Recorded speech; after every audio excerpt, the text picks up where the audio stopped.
بشيخنا الكميل هو أبو فتح العارفين محمد عود من إسحاقي وله غفران الله.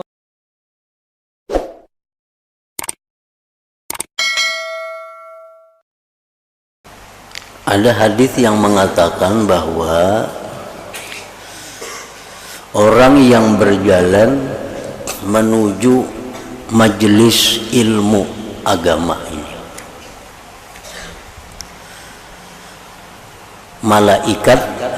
malaikat membuka sayapnya untuk dijalani oleh para penuntut ilmu itu. Nah, jadi kita misalnya mulai rumah berjalan hendak ke majelis ilmu. Nah, jalan yang kita jalani itu sebenarnya adalah sayap malaikat. Nah, malaikat membuka sayapnya di jalan, sehingga orang menuntut ilmu itu bukan berjalan di aspal lagi, tapi berjalan di sayap malaikat.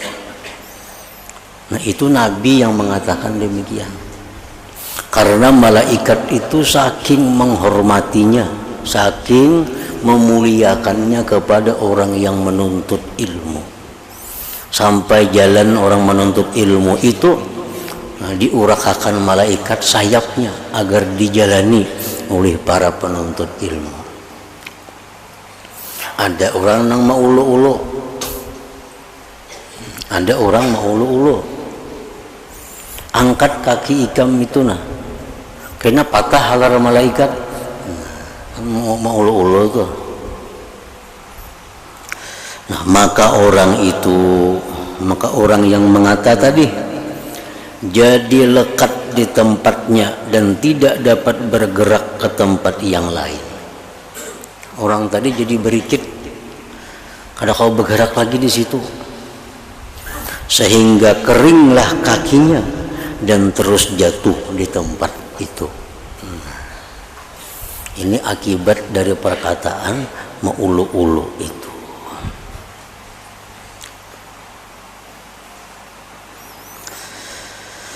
Nah, ke-35 dan juga telah meriwayatkan oleh Al-Ambari daripada Abu Daud As-Sijistani.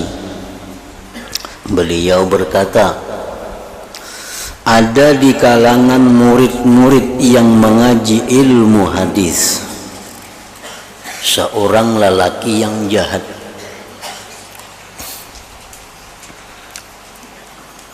Murid orang yang menuntut ilmu nih, ada yang jahat perkataannya.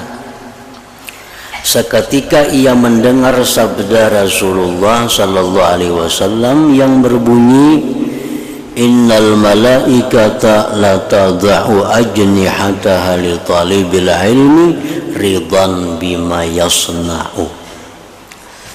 Artinya Rasulullah bersabda, sesungguhnya para malaikat menghamparkan sayapnya bagi penuntut ilmu karena riba dengan apa yang dilakukannya. Lalu lelaki tadi memasang paku pada kedua tapak kasutnya. Maka orang mengaji nih, orang menuntut ilmu, memasang paku di telapak sandal. Dan ia berkata, aku mau memijak sayap-sayap malaikat.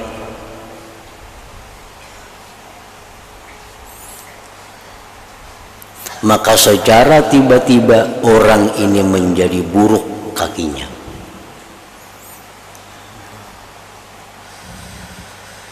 Dan menurut apa yang diceritakan oleh Al-Imam Abu Abdillah Muhammad bin Ismail At-Taimi rahimahullah ta'ala dalam kitab Syarah Muslim, pada kisah yang sama tetapi dengan tambahan, dan menjadi mati kedua kakinya dan juga tangannya dan seluruh anggotanya.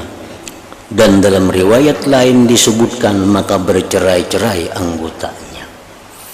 Nah, ini dua kejadian yang berbeda namun kasusnya mirip. Kasus yang pertama tadi orang nang kada menuntut ilmu, mahulu-hulut orang menuntut ilmu. Apa jarinya tadi? Laki-laki yang jahat itu angkat batis tuh. Kasihan malaikat dijalani sayapnya. Ada yang kedua ini orang menuntut ilmu, maulu-ulu, hendak melukai, merabit sayap malaikat. Sandal dipasangi paku.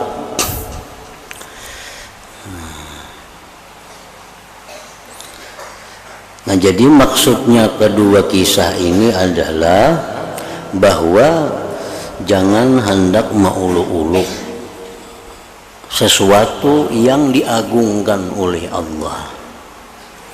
Jangan maulu-ulu sesuatu yang dimuliakan oleh Allah.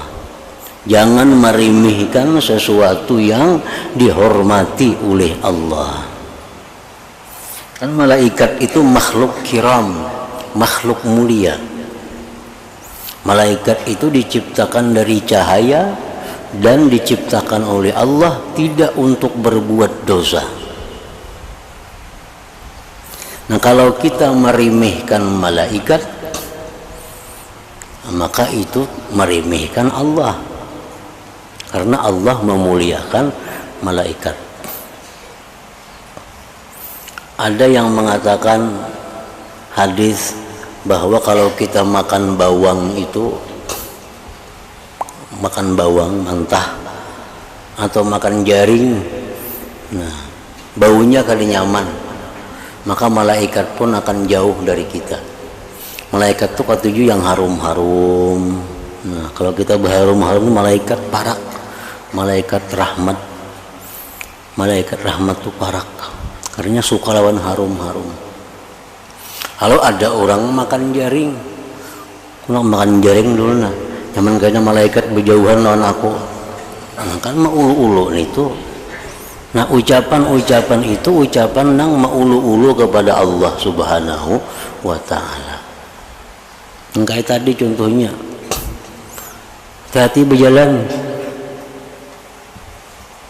Kalau pengen terjajak sayap malaikat, nah kan maulu-ulu itu. Padahal orang menuntut ilmu itu daripada disayanginya oleh Allah, daripada dihormatinya oleh Allah, Allah suruh malaikat menghamparkan sayap di jalan yang akan dijalani oleh orang yang menuntut ilmu. Lihatlah jin, orang-orang pembesar itu datang. Orang-orang pembesar itu datang menuju tempat yang dituju, itu dihamparkan karpet. Nah, biasa kan tuh ini memuliakan yang datang nih, biasa dihampar karpet hijau atau karpet merah. Nah, di situ tempat datangnya tamu kehormatan nih. Nah, malaikat itu daripada menghormatinya orang yang menuntut ilmu, jalannya mulai tempat sampai ke tempat majelis ilmu itu dihamparkan sayap malaikat. Memang kita kadang melihat, karena lain alamnya alam kita dengan alam malaikat itu, kita kadang melihat. Yang melihat itu malaikat-malaikat, hewan-hewan bisa melihat. Tapi kalau manusia dan jin itu kadang melihat yang demikian itu. Ke-36, dan berkata Imam Abu Abdullah bin At-Taimi rahimahullah ta'ala, adalah sebahagian ahli bid'ah yang mengijik sabdanya Nabi sallallahu alaihi wasallam, idza staiqaza ahadukum min naumihi fala yaghmis yadahu fil ina hatta yaghsilaha fa innahu la yadri aina batat yaduhu. Ini hadis Nabi. Artinya, ujar Nabi, apabila bangun seorang kamu daripada tidurnya, kita bangun guring, maka jangan ia memasukkan tangannya ke dalam bejana sehingga ia membasuhnya. Misal kita bangun guring, maka tangan ini jangan langsung dimasukkan ke dalam gayung yang berisi banyu, jangan dimasukkan, sehingga basuh dulu. Nah, di luar bejana sudah kita yakinkan tangan ini bersih, hanya masukkan tangan ke dalam bejana tadi. Karena ia tidak tahu di manakah letak tangannya di waktu malam. Nah, waktu kita tidur, waktu kita guring, kita kada tahu kemana tangan kita nih bejapai. Bisa bejapai najis, bisa bejapai bisul ada di awak, bisa bejapai jerawat, bisa memicik apa di awak. Nah, kada tahu tangan nih, bisa ada merapak nyamuk tangan kita, kada tahu. Jadi kalau kita bangun guling langsung masuk ke dalam gayung, tangan dikhawatirkan tangan ini ada najis. Nah, jadi jar Nabi basuh dahulu tangan tuh di luar, karena hanya masukkan ke dalam gayung itu. Karena kamu tidak tahu di mana tanganmu itu bermalam, ujar Nabi. Kita kada tahu waktu guring di mana tangan kita guringnya malamnya.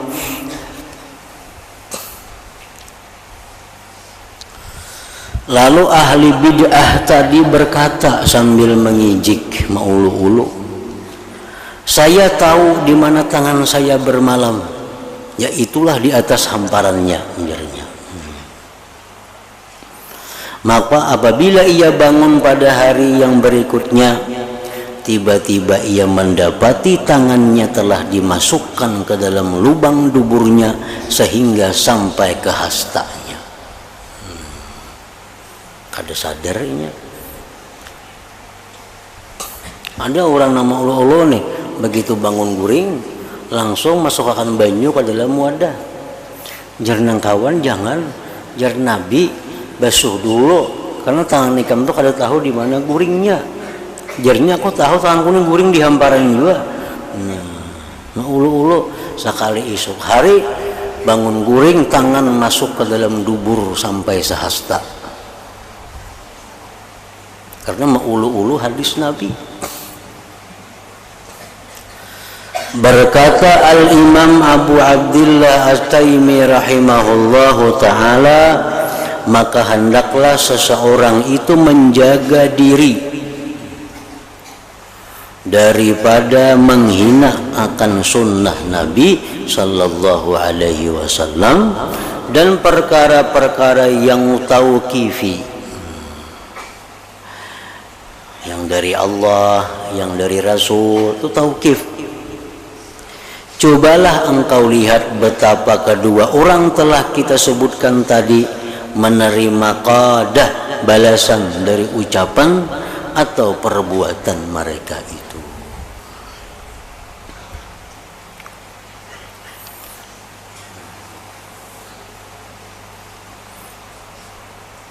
Jadi apabila kita maulu-ulu, maijik, meremehkan apa yang diucapkan Nabi, apa yang difirmankan Allah, kita maulu-ulu, nah kita akan mendapat sanksi hukuman. Bisa hukuman itu hukuman zahir, macam tadi contohnya. Yang lebih berat itu adalah hukuman batin. Itu lebih berat. Karena orang yang dapat hukuman zahir ini, dia sadar, bisa bertobat, bisa menyesal.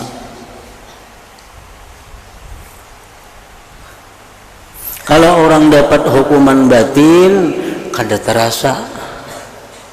terasa hukumannya. Tapi kini begitu di akhirat hanyar merasa. Kayak apa contoh hukuman batin itu?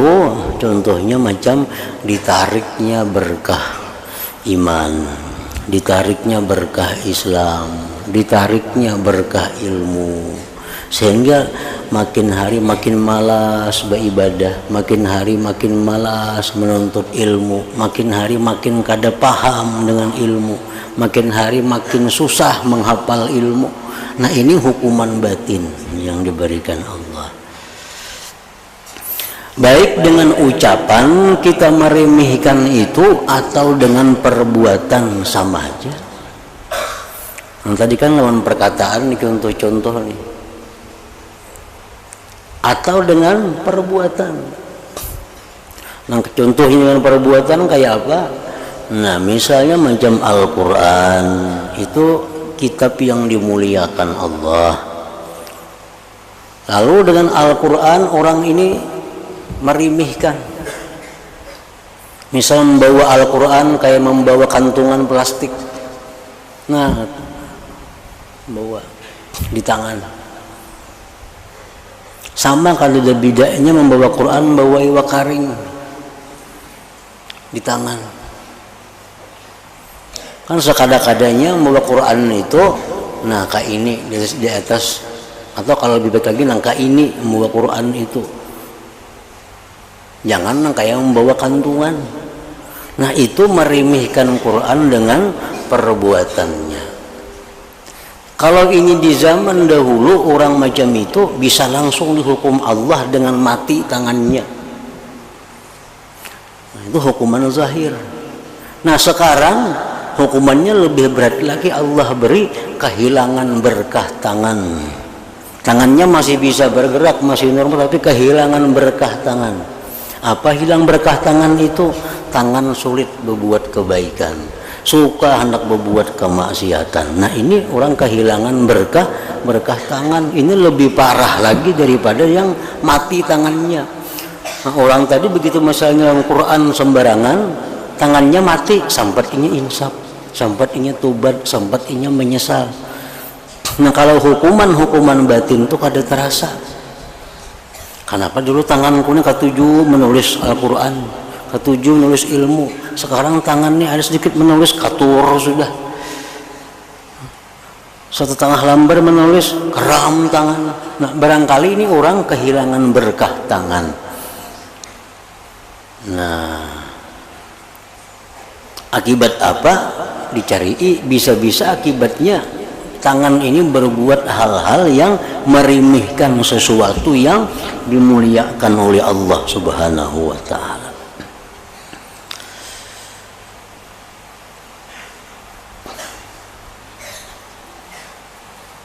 Kitab sama aja, kitab syara, kitab nahu, nah itu sama aja, dalamnya banyak Al-Quran isinya.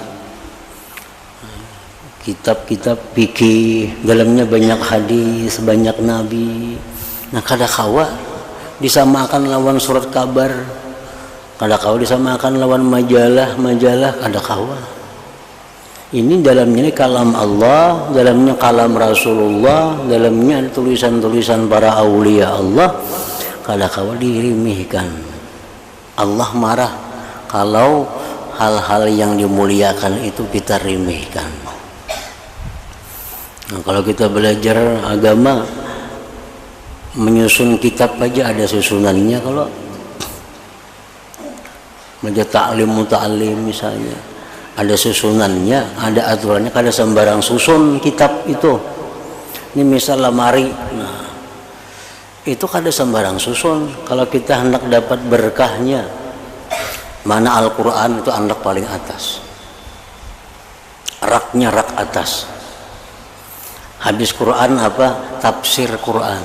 Nah, tafsir Quran giliran rak nomor 2. Apalagi hanyar hadis, hadis di rak yang nomor 3. Apalagi tauhid di rak nomor ini. Nah, itu ada aturan, ada sembarang susun. Kalau kita hendak dapat berkah ilmu, hendak dapat berkah ilmu.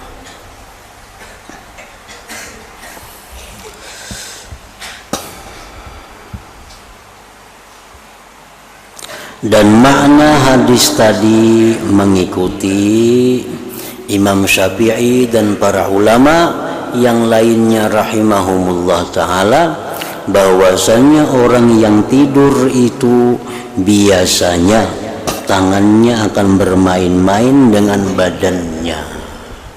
Orang guring tangan bisa begaru kepala lah, akan guring tangan bisa begaru batis lah. Dan boleh jadi tangannya terletak di atas tempat najis, sama ada darah, jerawat, atau kutu, atau tempat istinja dan seumpamanya. Nah oleh karena itu jar Nabi tadi kan kada tahu waktu guring di mana tangan ikam tu bemalam. Nah jangan hendak langsung dicalap ke dalam banyu. Artinya bersihi dahulu di luar, kecuali banyunya banyu nang banyak. Itu ada apa-apa macam mandi ke sungai misalnya, langsung ke sungai dicap ada apa-apa, itu lain kisahnya. Ini banyu yang sedikit yang digayung tuh.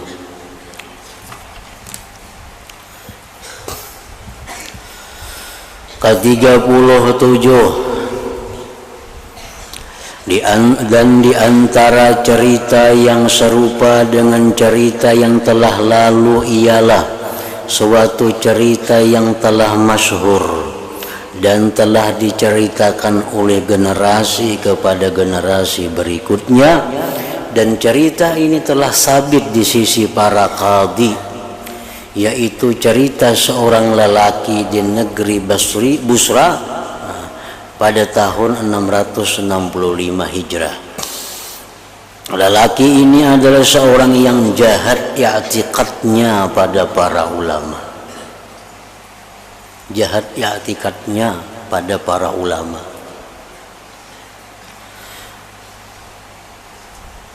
Jauh lawan menghormati lawan ulama, bahkan bersangka buruk lawan ulama. Laki-laki nih. Sedangkan anaknya adalah seorang yang sangat menghormati mereka. Nang anak ini orang yang sangat hormat kepada ulama. Abahnya ini yang kada tahu di ulama. Pada suatu hari anaknya balik ke rumah setelah mengunjungi seorang ulama yang saleh dan membawa balik bersama dengannya sepotong kayu miswak. Si anak ini habis berilang ke rumah ulama, bulik diberi si ulama itu kayu siwak.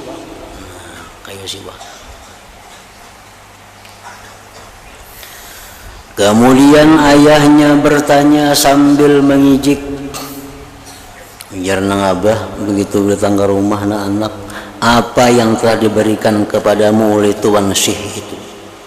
Kamu tadi bilang ke sana kalau nang apa diberi sidin? Lalu anaknya menjawab, sabilah kayu miswak. Nipang kayu siwaknya. Lalu si ayah tadi mengambil kayu siwak itu daripada anaknya dan memasukkannya ke dalam lubang duburnya sebagai satu penghinaan. Siwak nang berian guru tuh diambil abah dimasukkan ke dalam dubur, menghinakan. Kemudian kayu siwak itu lekat ke dalam duburnya, berikit sekalinya untuk beberapa masa.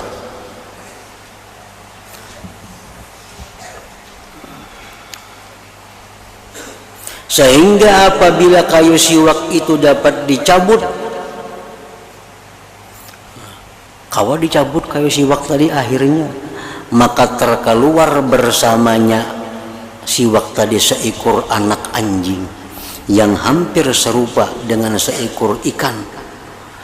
Lalu si ayah tadi membunuh anak anjing tersebut, dan pada waktu yang sama si ayah itu telah meninggal dunia. Dan dalam satu riwayat ia meninggal dunia setelah 2 hari dari kejadian ini. Ini orang nang kualat, artinya mengijik dengan ulama. Jauh lawan menghormati, ini mengijik. Nah ini contoh orang yang dihukum oleh Allah dengan hukuman yang zahir. Dan ini kada banyak. Cuma yang paling banyak hukuman dengan para ulama itu hukuman batin, banyak. Hukuman batin. Banyak orang-orang itu kehilangan ilmunya, banyak orang-orang itu kehilangan gairah ibadahnya apabila orang itu menghinakan ulama. Menghinakan baik dengan perbuatan, baik dengan perkataan, baik dengan tindakan atau dengan apapun. Nah, ulama ini dihina, kada dihormati, ulama itu kada sarik. Bila sarik kada ulama ngaranna. Karena mereka mencontoh Rasulullah. Rasulullah itu dimarahi, dipadahkan Rasul itu gila, dipadahkan tukang sihir. Rasulullah kada marah. Nah, apabila ulama ini pewaris Nabi, ya macam Rasulullah. Nah, ada orang yang kada menghargai, ada orang yang meremehkan, ada orang yang meremehkan. Ulama itu kada marah, kada sakit hati. Tetapi yang marah siapa? Yang marah itu Rasulullah dan Allah Subhanahu wa ta'ala. Itu yang marah. Rasulullah marah kalau ulama itu kada dihormati. Allah pun marah kalau ulama itu dihinakan. Ulamanya kada mau marah apa? Karena mereka mewaris Nabi. Nah, apa akibatnya orang yang meremehkan ulama ini? Akibat yang paling berat itu adalah matinya kada Islam. Itu paling berat.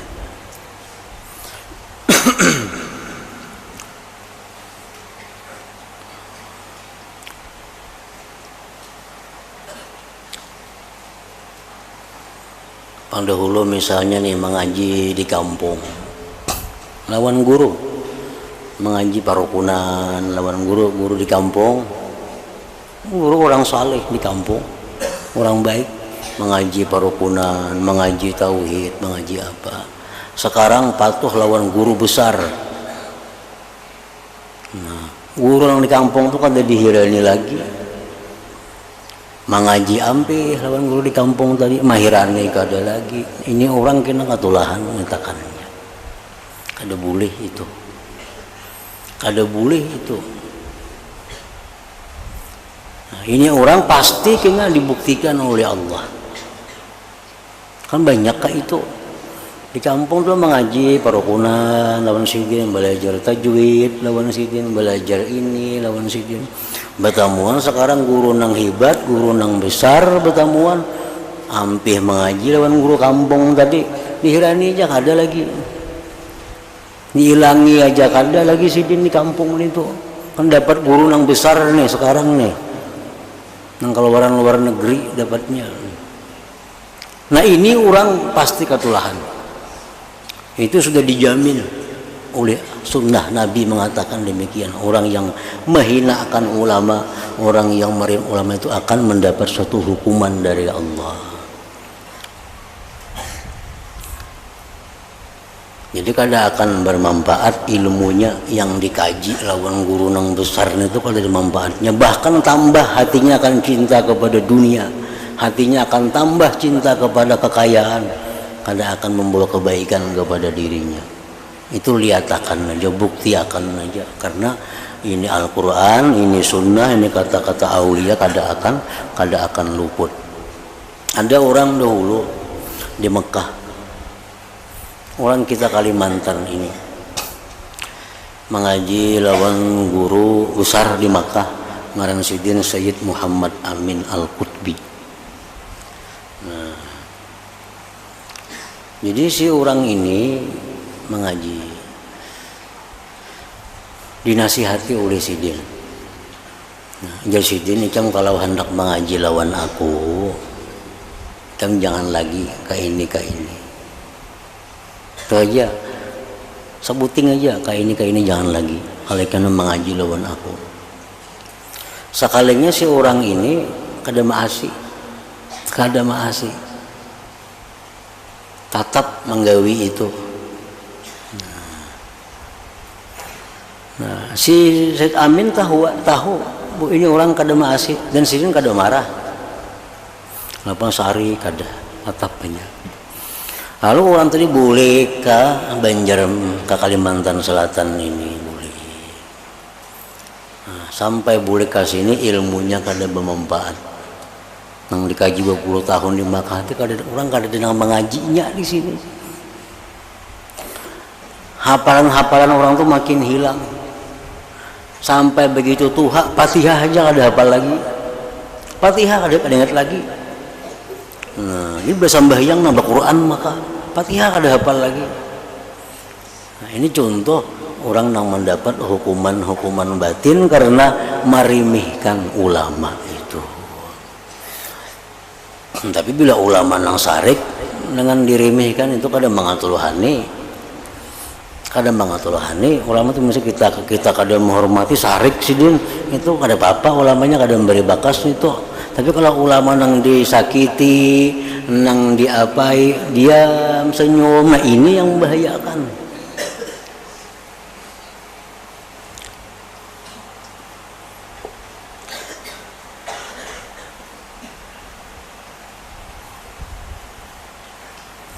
Semoga Allah Subhanahu wa ta'ala menjauhkan kita daripada segala balanya. Jadi orang macam tadi tuh karena bala itu akibat merimihkan hal-hal yang kada perlu sebenarnya, ucapan-ucapan yang kada perlu diucapkan. Jangan membiasakan diri mengucapkan kata-kata nang mudarat. Bungolnya jadi ikam jadi bungol itu. Ikam tuh madahkan orang bungolnya ikam nih ikam seorang nang berdahulu bungol pada orang itu. Nyatakan ya. Bangsat ini binatang ini misal ucapan ikam berdahulu jadi bangsat kena sebelum inya kada tentu lagi jadi bangsat jadi bungol, ikam berdahulu jadi bungol. Ucapan-ucapan itu kada kawa dirimihkan, ucapan itu kada hilang. Kita mau ucapkan bungol hilanglah ucapan itu kada terusnya naik ucapan itu kada hilang sampai kita temui kena ucapan itu di akhirat ada ucapan itu rekamannya. Jadi kata-kata yang kada kakaruan, kata-kata yang kada ada manfaatnya itu kembali mudarat lawan yang mengucapkannya. Kembali mudarat lawan yang mengucapnya.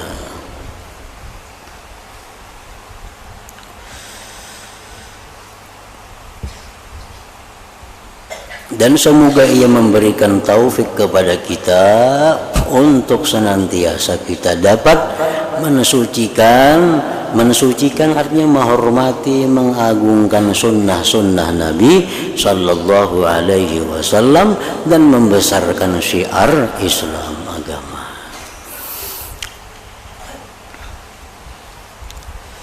Ke-38 telah meriwayatkan kepada kami oleh Imam Al-Ambari rahimahullahu ta'ala daripada Ma'ruf Al-Karhi rahimahullahu ta'ala alamatu maqtillah azza wa jalla lil'abdi ayyarahu mustaghilan bima la ya'ni. Artinya adalah menjadi tanda atas kemarahan Allah terhadap seseorang hamba bahwa ia suka membuang masa dengan melakukan barang yang tidak berfaedah. Nah, artinya pemahamannya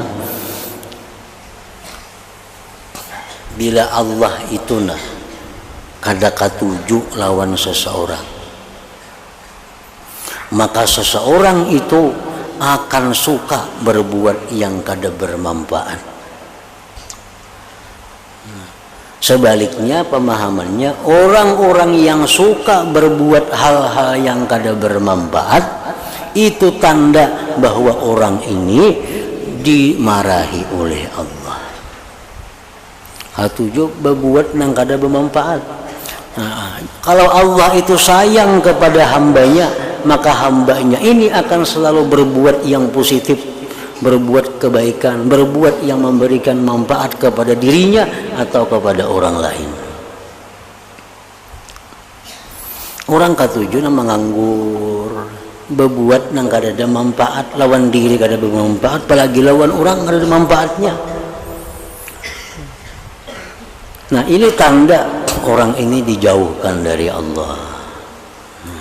Alamatu maktillah azza wa jal lil abdi ayyalahu mustaqilan bimala yakni, tanda kemurkaan Allah bagi si hamba lihat bahwa melihat dia bekerja dengan yang tidak ada manfaat baginya.